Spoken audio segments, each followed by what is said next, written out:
जितेंद्र वाही, वरिष्ठ नेत्र चिकित्सक, ग्रीन्स मेडिकल सेंटर लखनऊ से। आज आपसे कुछ विशेष आंखों की प्रॉब्लम के बारे में बात करना चाहता हूं, जिसको हम अपनी मेडिकल लैंग्वेज में ड्राई आई सिंड्रोम कहते हैं।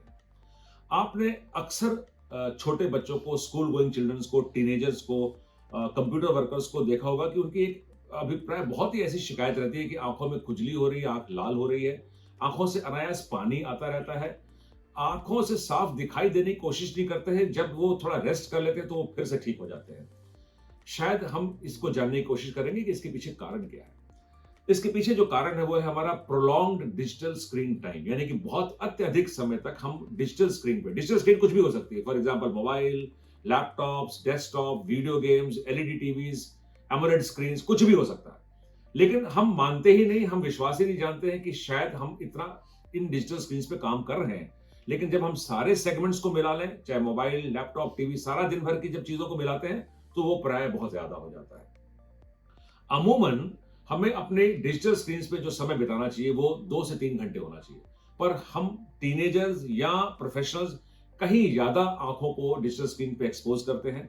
तो जब हम ऐसा करते हैं, तो जब डिजिटल स्क्रीन का टाइम ज्यादा होता है तो हमारी पलक झपकने का फ्रीक्वेंसी कम हो जाती है, यानी कि हमारी पलकें कम झपकती हैं, आंखें ज्यादा खुली रहती हैं। तो जो हमारे नेचुरल आंसू हो वो ज्यादा इवेपोरेट होते हैं, उड़ते हैं, और शायद इसलिए हमको ड्राई आई हो जाती है। हम मानने को तैयार नहीं होते कि हम इतना स्क्रीन टाइम है, पर क्यूमुलेटिव इफेक्ट बहुत ज्यादा होता है। जब इस तरह का ड्राई आई होगा तो आंख अपना प्रतिरोध शो करती है। वो कैसे शो करेगी? आंख लाल होगी, पानी आएगा, गड़न होगी, आंख मलने का मन करेगा, आंखों में धुंधलापन होगा, प्राय सरदर्द होगी और बहुत ही ज्यादा इरिटेशन होगा। कुछ बच्चों में ये लक्षण और ज्यादा पार हो जाते हैं, वो चिड़चिड़े हो जाते हैं, गुस्सैल हो जाते हैं, और अभिभावक, पेरेंट्स समझ भी नहीं पाते कि इसके पीछे का कारण क्या है। ड्राई आई हमारे इस समाज की सबसे कॉमन प्रॉब्लम है और सबसे निगलेक्टेड प्रॉब्लम है, जिसको हम मानना ही नहीं चाहते।